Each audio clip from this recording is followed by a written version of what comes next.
to the 2023 Pennsylvania DMV written test. This test has 60 questions with explain answers to help you prepare for this test.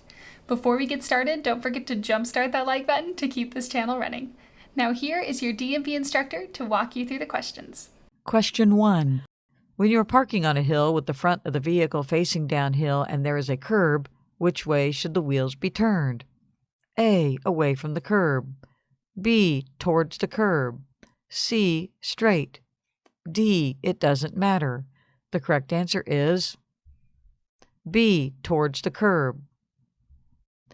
Turning the wheels towards the curb will allow the least amount of vehicle movement should the parking brake fail and the vehicle begins to roll downhill. Question 2.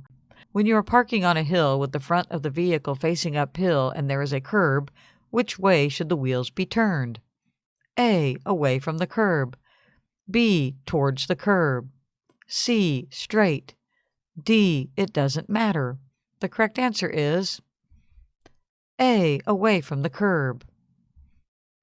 Turning the wheels away from the curb will allow the least amount of vehicle movement should the parking brake fail and the vehicle begins to roll downhill. Question 3. How close to an intersection is it safe to pass another vehicle? A. 20 feet. B. 75 feet. C. 100 feet. D. 50 feet.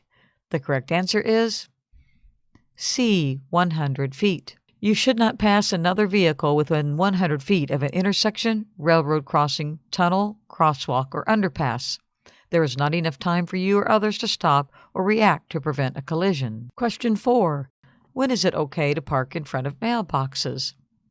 A. On Sundays and holidays when mail won't be delivered. B. Never. C. After mail has been delivered for the day. D. If you are only leaving the vehicle for a few minutes. The correct answer is B. Never. It is never okay to block a mailbox even if mail has already been delivered.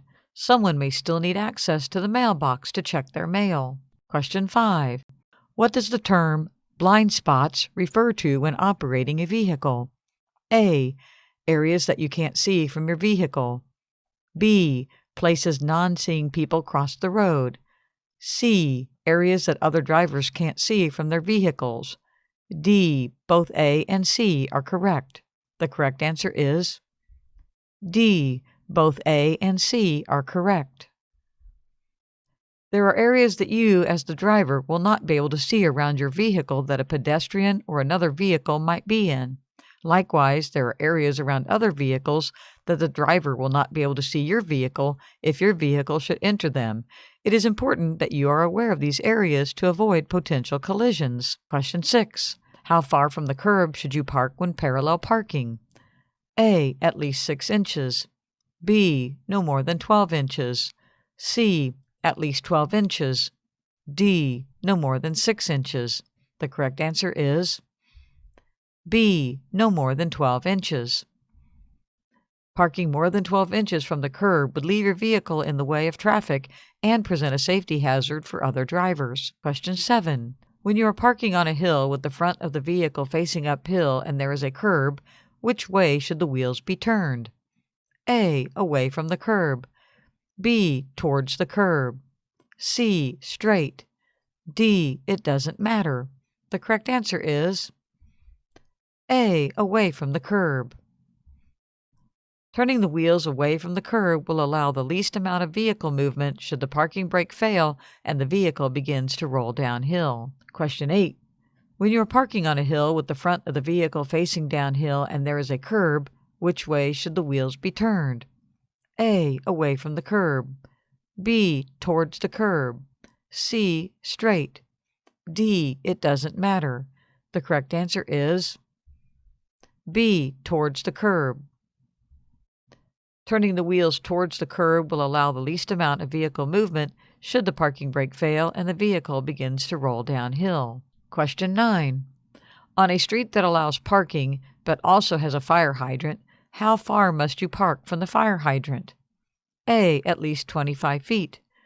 B. At least 15 feet. C. At least 10 feet. D. At least 5 feet. The correct answer is C. At least 10 feet. Leaving at least 10 feet of space allows emergency responders adequate space to access the fire hydrant in case of an emergency. Question 10. When is it okay to park in front of mailboxes? A. On Sundays and holidays when mail won't be delivered. B. Never. C. After mail has been delivered for the day. D. If you're only leaving the vehicle for a few minutes. The correct answer is B. Never. It is never okay to block a mailbox even if mail has already been delivered. Someone may still need access to the mailbox to check their mail. Question 11. If your vehicle breaks down on the highway and you must leave it overnight, what kind of visible lighting must you have on the vehicle? A. The vehicle's bright headlights will alert other drivers of the vehicle's presence. B. None. If the vehicle is broken down, the lights probably don't work. C. At least one yellow or amber light at the front and red light at the back visible from at least 500 feet. D. At least one yellow or amber light at the front and red light at the back visible from at least 1,000 feet. The correct answer is C. At least one yellow or amber light at the front and red light at the back visible from at least 500 feet. Proper lighting on a broken-down vehicle on the side of the road in the dark will prevent distractions and collisions. Question 12.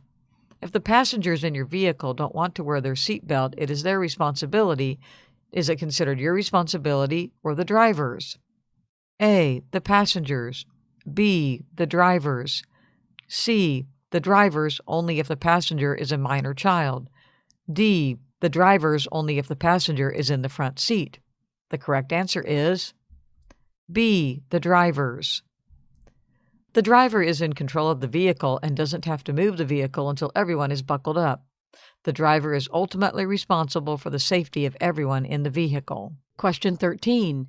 This type of vision is used to judge depth, your vehicle's lane position, and other objects close to your intended path of travel.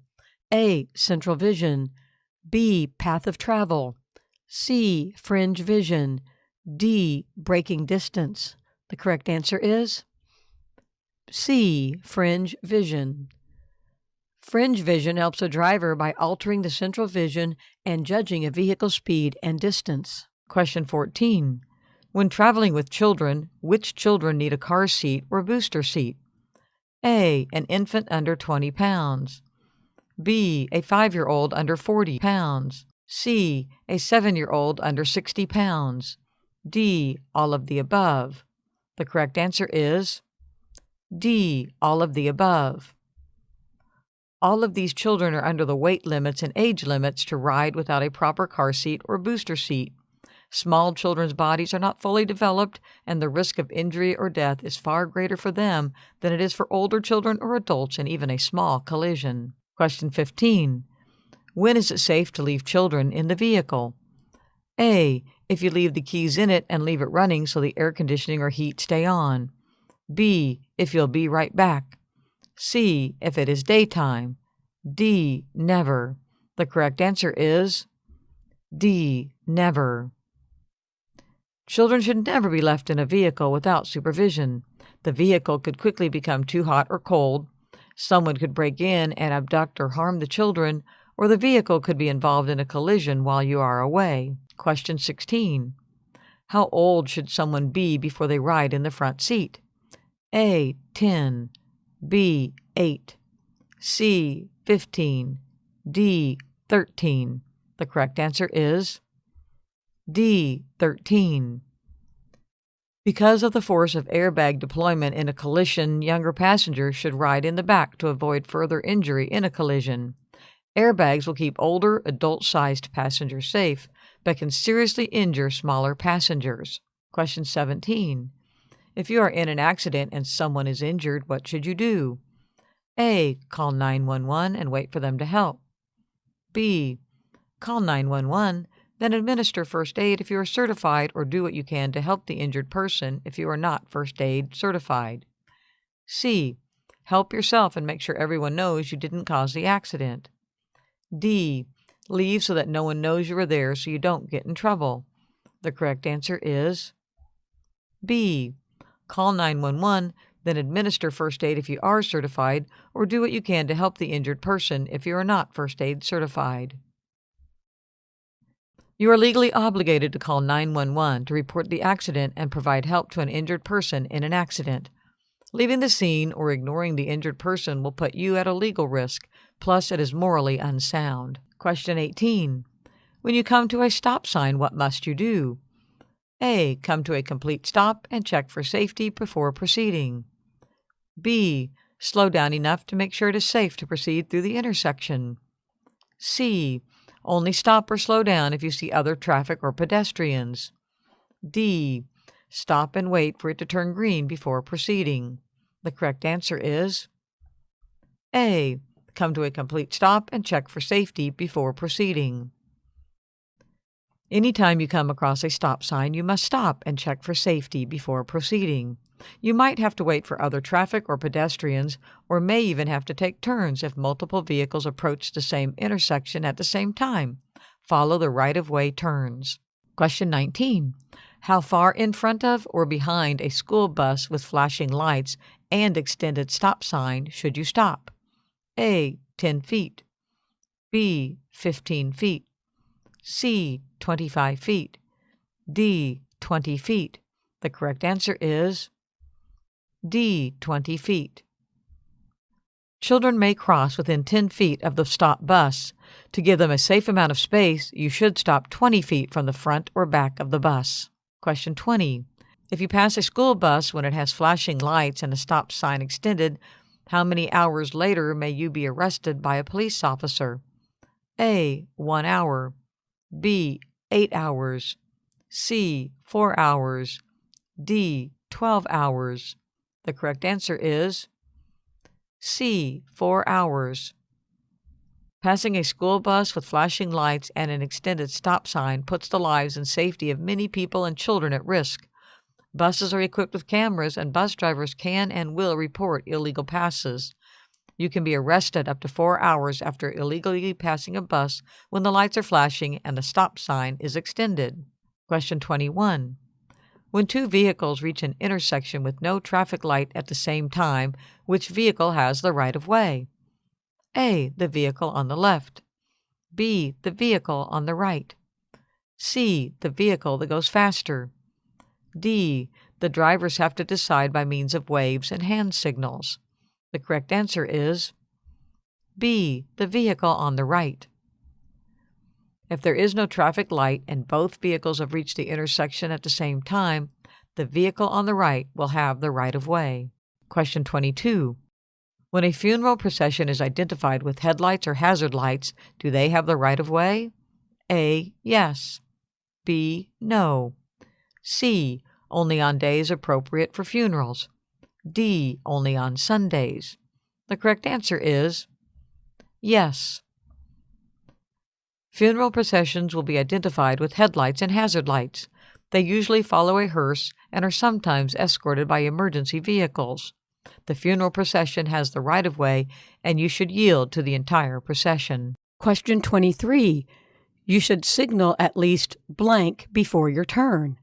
A. 100 feet. B. 1,000 feet. C. 500 feet. D. 200 feet. The correct answer is A. 100 feet. Signals should be used 100 feet prior to making a turn. This lets others know in advance what your intentions are. Question 24.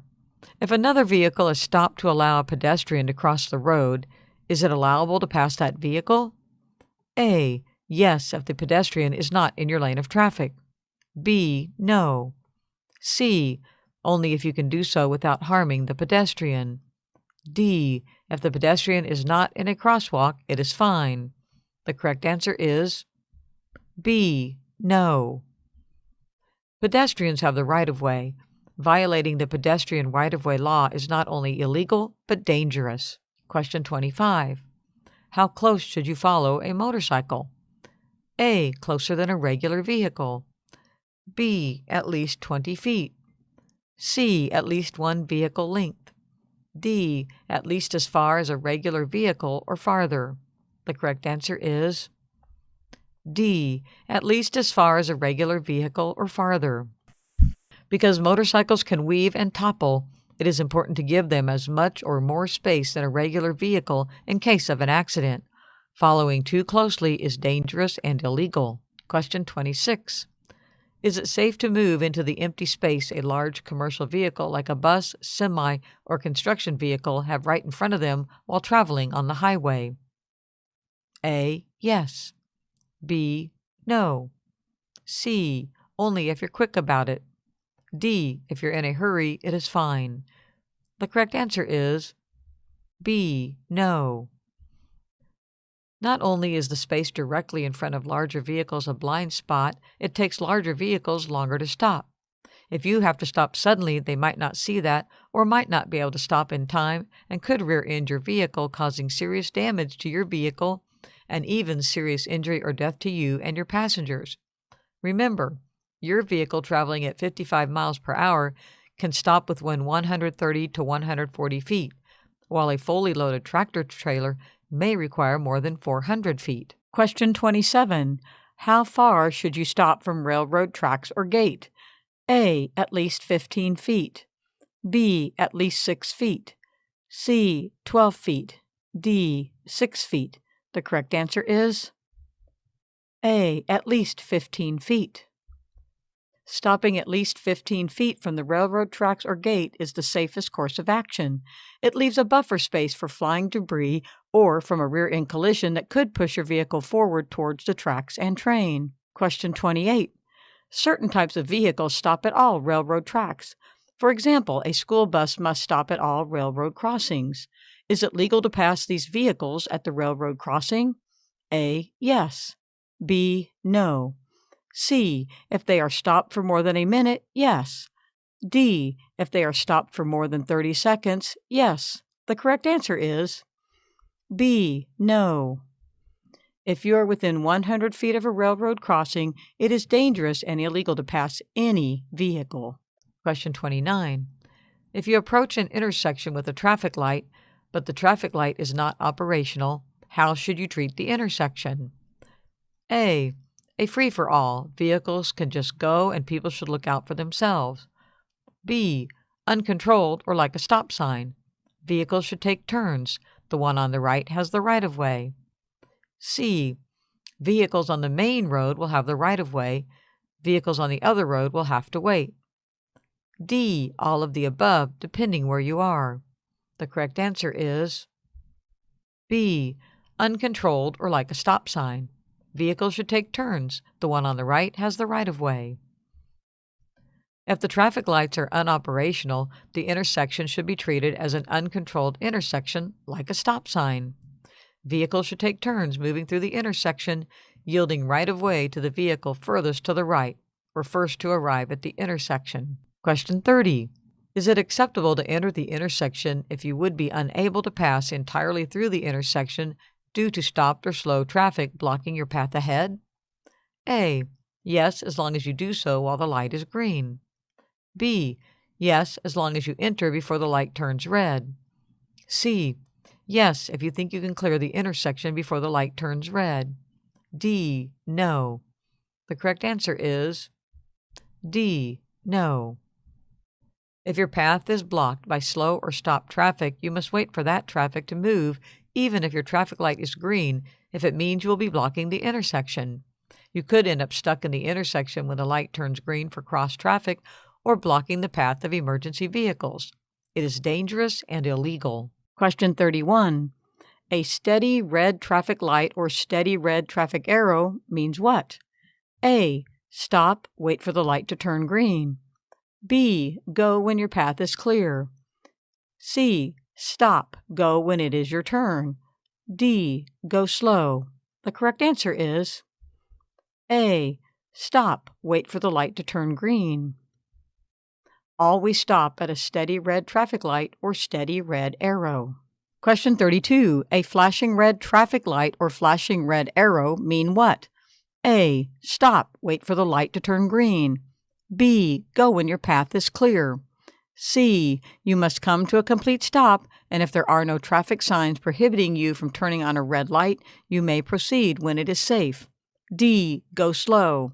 The correct answer is C. You must come to a complete stop, and if there are no traffic signs prohibiting you from turning on a red light, you may proceed when it is safe. Flashing red traffic lights should be treated like a stop sign.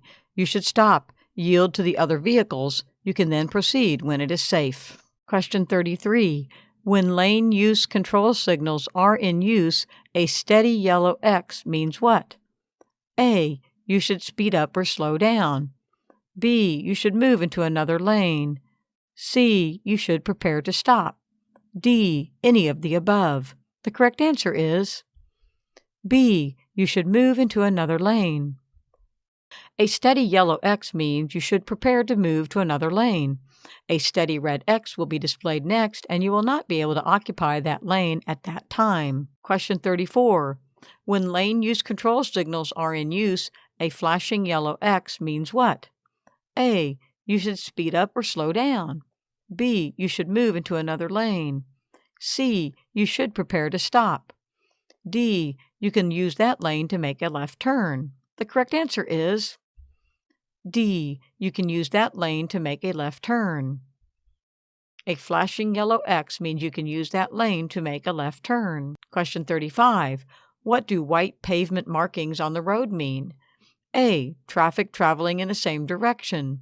B. Dashed white lines mean the drivers can change lanes. C. Solid white lines mean lane changes are discouraged. D. All of the above. The correct answer is D. All of the above. White pavement markings indicate the traffic is traveling in the same direction.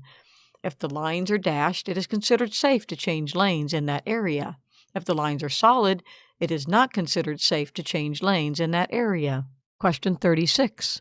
What makes up your following distance? A. Distance between your vehicle and other roadway users. B. The amount of space to the front of your vehicle.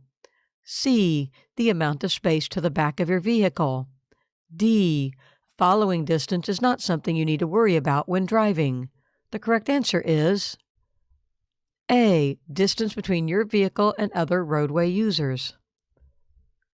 Following distance is calculated by the distance between your vehicle and another moving vehicle or object.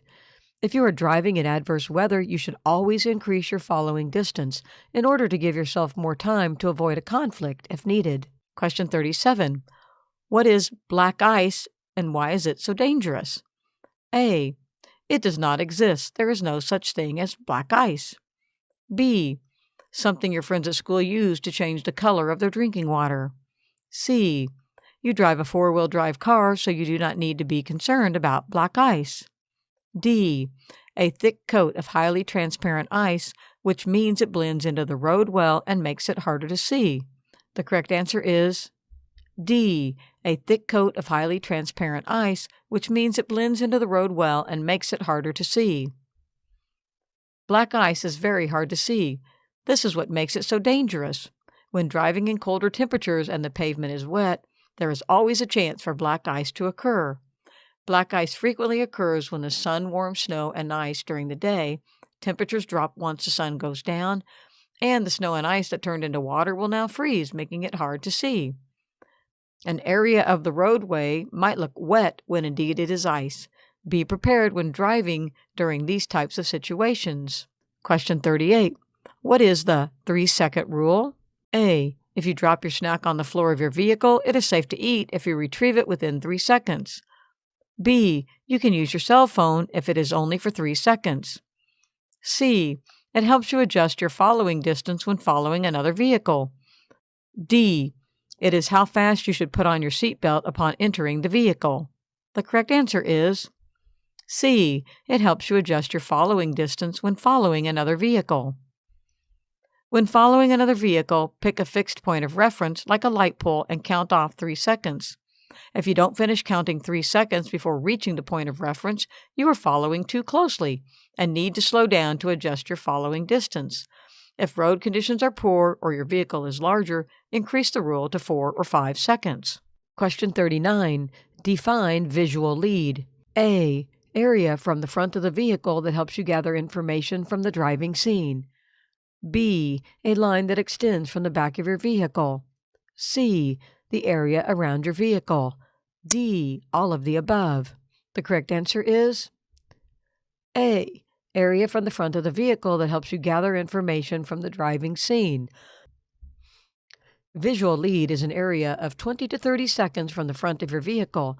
This helps you gather and process as much information as you can about the driving scene. Question 40. This type of sign tells a driver about a possible danger ahead. They are yellow and black in color. A. Regulatory signs. B. Guide signs. C. Warning signs. D. Construction signs. The correct answer is C. Warning signs. Warning signs are used to warn the driver of possible dangers and other obstacles up ahead in your intended path of travel. They can be used to warn a driver of a curve up ahead or a paved road turning to gravel. There are many different kinds of warning signs. They are yellow and black in color. Question 41. When driving in heavy fog, you should not A. Use your high beam headlights when driving in fog. B. Slow down and allow extra time to reach your destination. C. Use your low beam headlights or fog lights if your vehicle is equipped with them. D. Both B and C. The correct answer is A. Use your high beam headlights when driving in fog. When driving in foggy conditions, high beam headlights will make it harder to see. Low beam headlights or fog lights will help with the decreased visibility. When driving in adverse weather conditions, giving yourself more time to reach your destination safely is ideal. Question 42. This type of sign tells the driver about specific laws they must obey. A. Warning signs. B. Regulatory signs. C. Guide signs. D. Construction signs. The correct answer is B. Regulatory signs. Regulatory signs are there to regulate laws that have been set in place. Some examples include stop signs, yield signs, and speed limit signs. Their main colors are black, white, and red. Question 43. This type of sign helps let the driver know of possible gas stations or rest areas coming up at exits off of the expressway. A. Regulatory signs. B. Construction signs. C. Warning signs. D. Guide signs. The correct answer is D. Guide signs. Guide signs provide the driver with information about roads, expressways, and distance. They provide the driver with distance and directions to their destinations. Question 44. If your vehicle is carrying a projecting load that sticks out 4 feet or more from the back of the vehicle, what must you add to the back of the load? A. A red, yellow, or orange flag at least 16 inches wide if during daylight. B. A red light visible from at least 500 feet if at night. C. A stop or alert sign. D. Both A and B. The correct answer is D. Both A and B. Improperly marking a load that sticks out 4 feet or more from the back of your vehicle presents a hazard for other vehicles. They may not be able to properly judge how far the items are sticking out, and serious damage may be caused to their vehicle, or serious injury or death may be caused to a person. Question 45. When pulling a camper or trailer, what is the minimum following distance you should maintain behind other vehicles? A. At least 200 feet. B. At least 300 feet. C. At least 400 feet. D. At least 500 feet. The correct answer is D. At least 500 feet. Pulling a camper or trailer means you will need greater stopping time. Giving your vehicle at least 500 feet of space between your vehicle and the vehicle you are following will help prevent rear-end collisions, vehicle damage, bodily injury, and death. Sudden stops while pulling a trailer can result in flipping the vehicle and trailer, resulting in great damage and injury to all involved. Question 46. What are some things to be aware of when driving near snow plows? A. Flying debris from sanding and salting, getting kicked up from the road, and snow and ice chunks. B. The blades move and stick out from the sides of the vehicle. The vehicle will also have blind spots. C. Whiteout conditions caused by clouds of blowing snow. D. All of the above. The correct answer is D. All of the above. Snow plows do make the road safer to travel during winter conditions. However, traveling near them can be hazardous, and it is best to give them space to do what they need to do. Question 47. How often should you stop to rest when traveling long distances? A. When you get bored. B. When you are hungry or have to use the restroom. C. Every 100 miles or every 2 hours. D. When you feel tired. The correct answer is C. Every 100 miles or every 2 hours.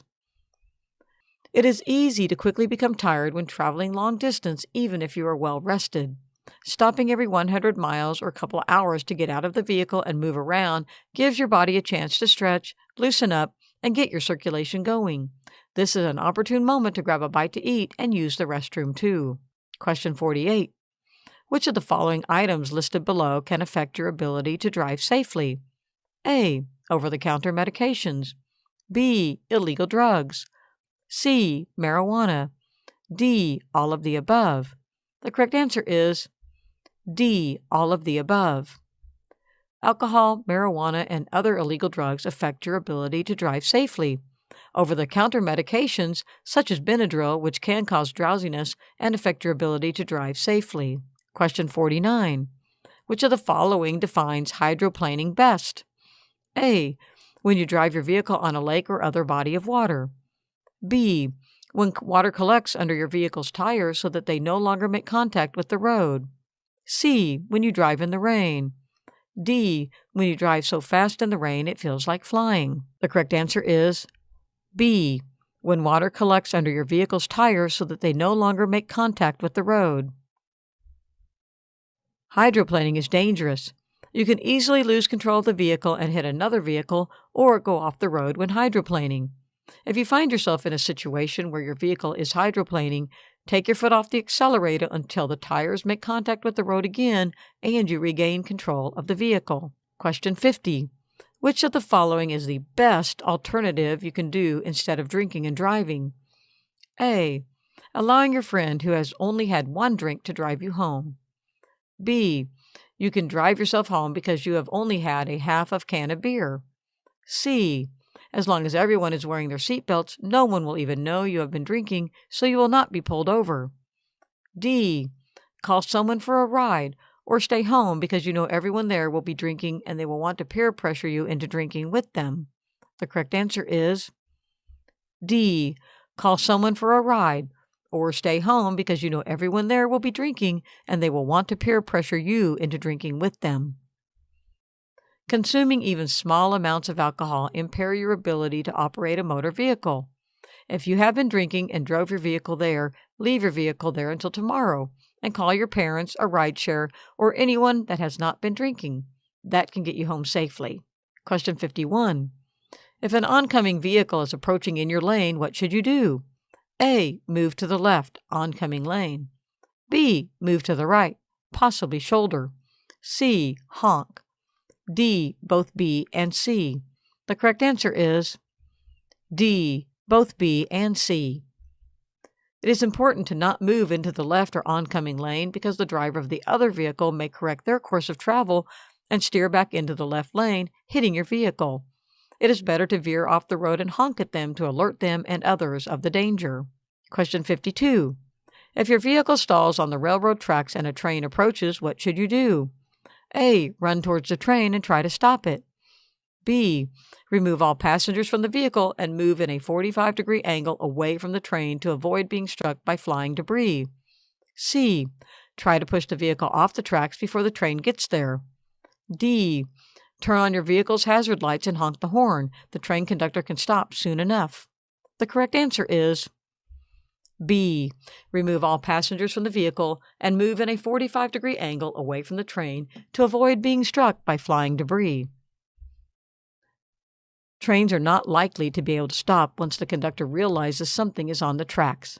Getting all the passengers out of the vehicle and away from the tracks, moving in a 45-degree angle away from the train will help to avoid anyone being hit by flying debris. Question 53. Why is it dangerous to drive through flooded roadways? A. Just 6 inches of water will reach the bottom of most passenger vehicles. B. SUVs and pickups can be carried away in 2 feet of water. C. Water can hide hazards and wash out the road. D. All of the above. The correct answer is D, all of the above. Flooding is dangerous to drive in. It is best to avoid it and find another route. Question 54. What does alcohol consumption impair? A, judgment, vision, attention. B, steering, perception, reaction time. C, coordination and balance. D, all of the above. The correct answer is D, all of the above. Consuming alcohol, even after the legal age, can seriously impair one's judgment, vision, attention, steering, perception, reaction time, coordination, and balance, all of which are essential functions to our ability to operate a vehicle safely. If you have consumed alcohol and need to travel by vehicle, it is best to arrange a sober ride, call a friend or family member, a taxi, or a sober ride service. Driving under the influence is dangerous and illegal. Question 55. If your headlights suddenly go out, what should you do? A, try using your vehicle's fog lights, if the vehicle is equipped with them, turn signals, hazard lights, or parking lights to steer off the road to a safe area. B, stop immediately and call for help. C, slam on the brakes. D, pull over wherever you are, pop the hood, and try jiggling the wires. The correct answer is A, try using your vehicle's fog lights if the vehicle is equipped with them, turn signals, hazard lights, or parking lights to steer off the road to a safe area. Using another light to substitute until you can pull over in a safe area is the best solution. It ensures that you aren't pulled off in an unsafe area. Question 56. If you drive off the road into a body of water, what should you do?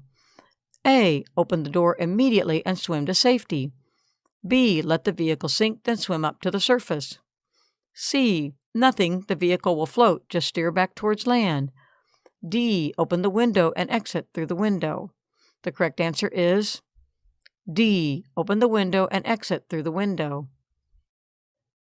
The vehicle might float for up to a minute. This will give you time to unbuckle yourself and any passengers and escape through an open window. You should quickly swim away from the sinking vehicle as the suction from its sinking could pull you under the water. Swim towards land and seek help. Question 57. What should you do if your vehicle catches fire? A, pull over and put water on it. B, pull over and exit the vehicle. C, pull over and spray it with a fire extinguisher. D, drive to the fire station. The correct answer is B, pull over and exit the vehicle.